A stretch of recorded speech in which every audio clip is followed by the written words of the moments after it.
أعوذ بالله من الشيطان اللعين الرجيم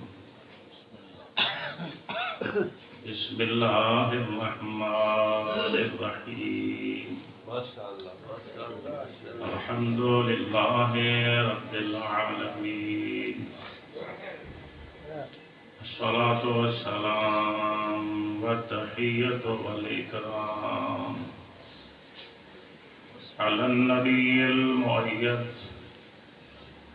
والرسول المسدد المصطفى الأمجد سيدنا ومولانا أبي القاسم محمد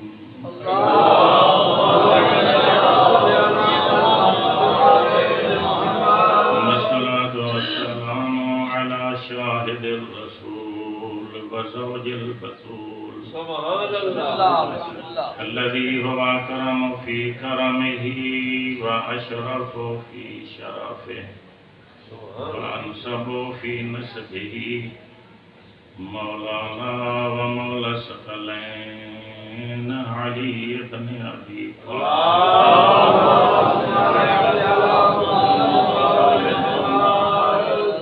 ثم الصلاة والسلام على السيدة الطاهرة الصديقة وعلى أولادها الطيبين الطاهرين المعصومين واللعنة دائم على أعدائهم أجمعين أما بعد فقد قال الله الحكيم في كتابه بسم الله الرحمن الرحيم قل هو الله أحد الله الصمد لم يلد ولم يولد ولم يكن له كفوا أحد صلوات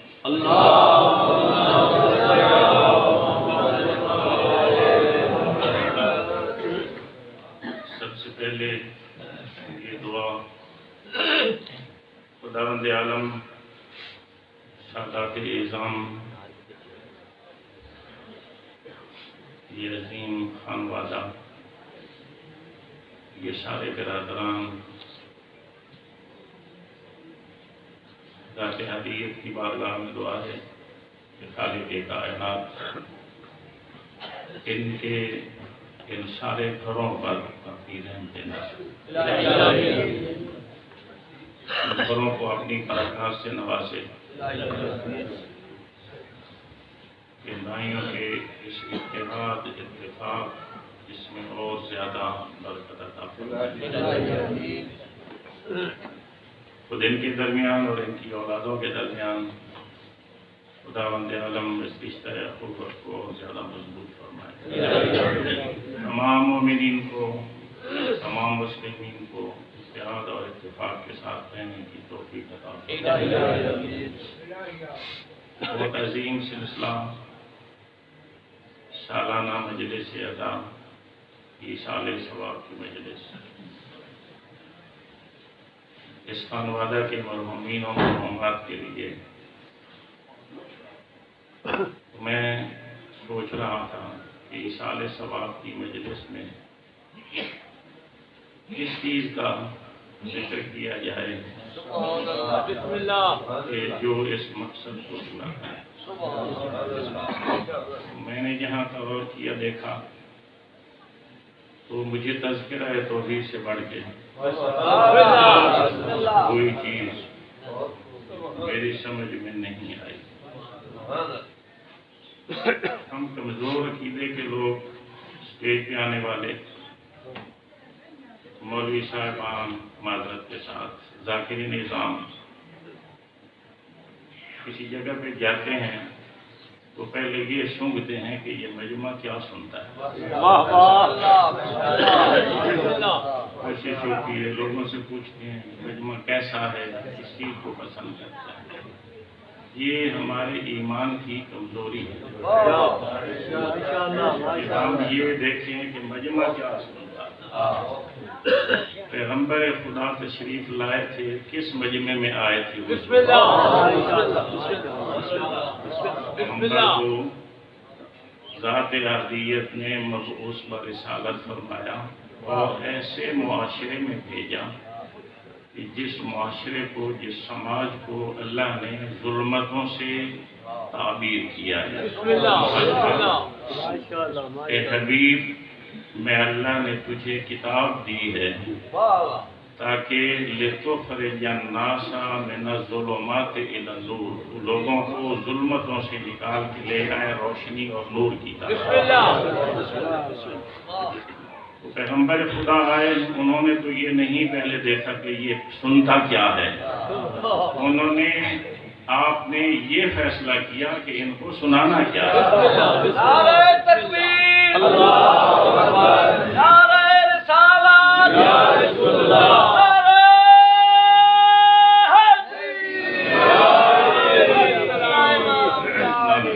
یہ ترجیح ہونی چاہیے۔ سنانا کیا ہے، ضرورت کس چیز کی ہے؟ جس چیز کی بندے کا بدن ہے نا، تو اس میں جو بیماری ہے اس بیماری کا علاج ہونا چاہیے۔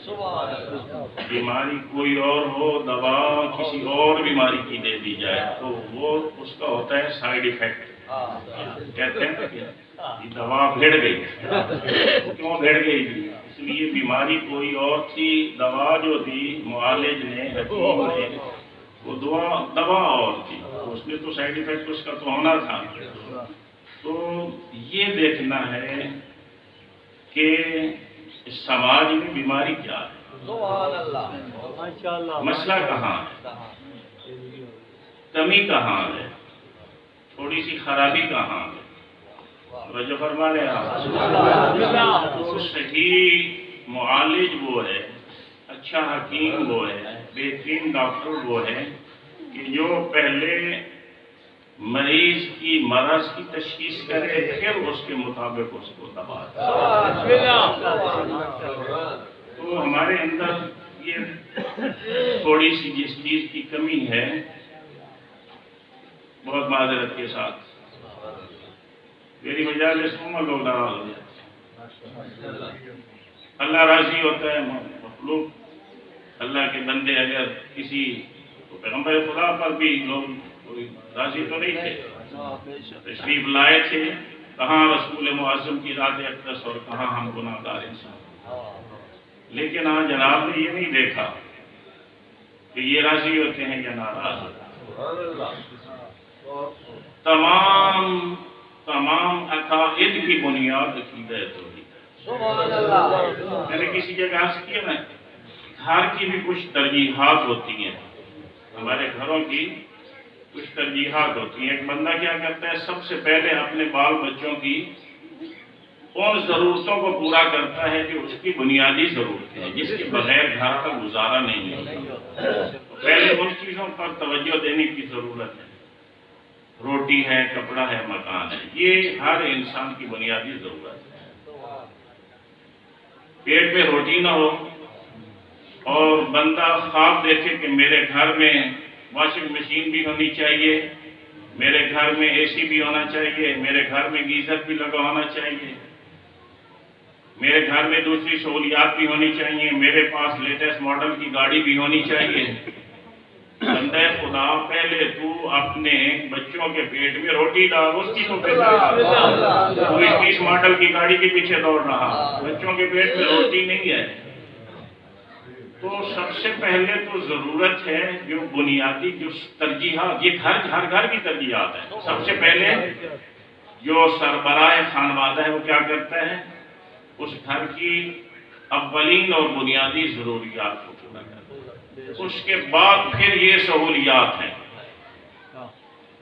یہ دوسرے نمبر پر ہے، یہ سہولیات ہیں، یہ مشین ہے، یہ اے سی ہے، یہ گیزر ہے، یہ فلاں چیز ہے، یہ گاڑی ہے، یہ سب سہولیات ہیں، ان کے بغیر گزارا ہو سکتا ہے، مگر ان بنیادی ضروریات کے بغیر گزارا نہیں ہو سکتا۔ تو یہ ہر گھر کی ترجیحات ہیں۔ دین کی بھی کچھ ترجیحات،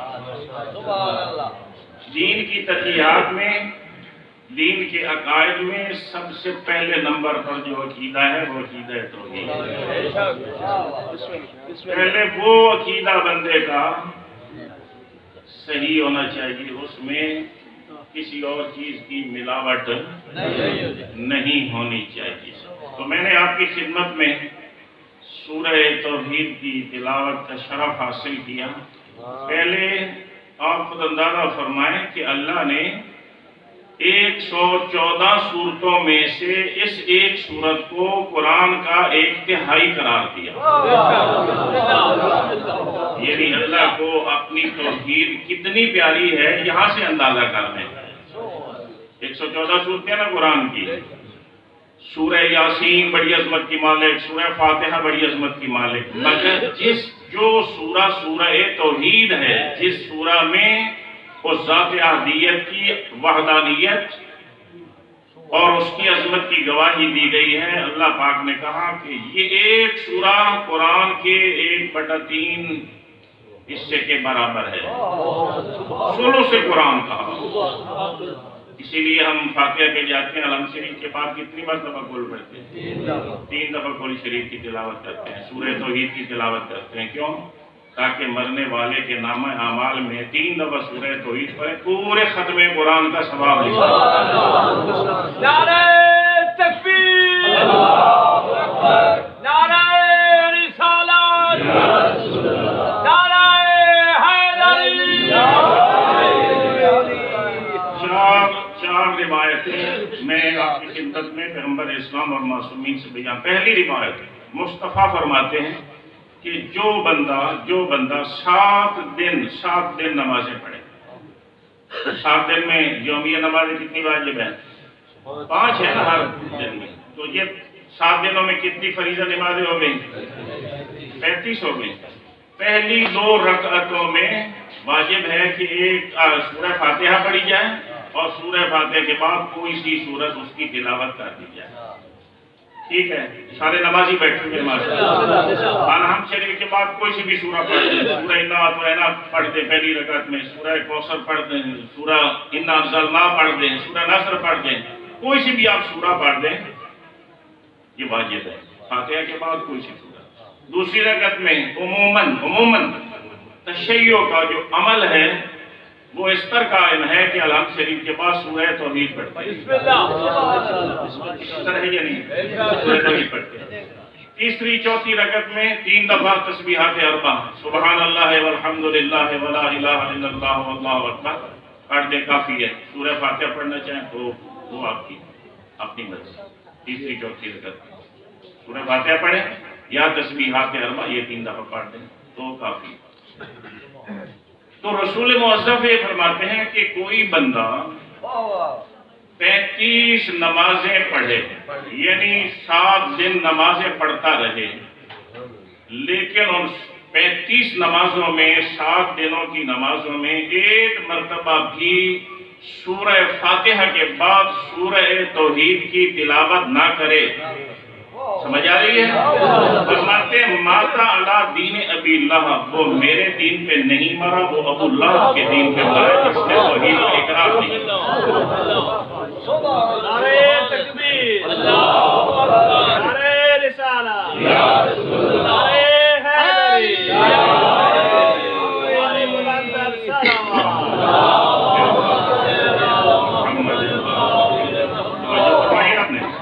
سورہ تو یعنی اللہ کو اپنی توحید کتنی پیاری ہے۔ دوسری روایت معصوم فرماتے ہیں جو بندہ طلوع فجر اور طلوع آفتاب کے درمیان 11 مرتبہ سورہ توحید کی تلاوت کرے، پھر سماعت فرمائے۔ طلوع فجر یعنی جب اذان ہوتی ہے، اور طلوع آفتاب یہ ان کے درمیان جو تقریباً 1.5 گھنٹے کا دورانیہ ہے، اس کے درمیان طلوع فجر سے طلوع آفتاب کے درمیان 11 مرتبہ کوئی بندہ سورہ توحید کی تلاوت کرے، اللہ پاک سارا دن اس کے گھر کے اوپر اس کی اپنی برکات نازل پڑھنے والے کے گھر پر سارا دن رحمتیں اور سارا دن برکتیں نازل ہوتی رہتی ہیں۔ جو بندہ بین الطلوعین 11 مرتبہ سورہ فاتحہ پڑھتا ہے، سورہ توحید پڑھتا ہے۔ تیسری روایت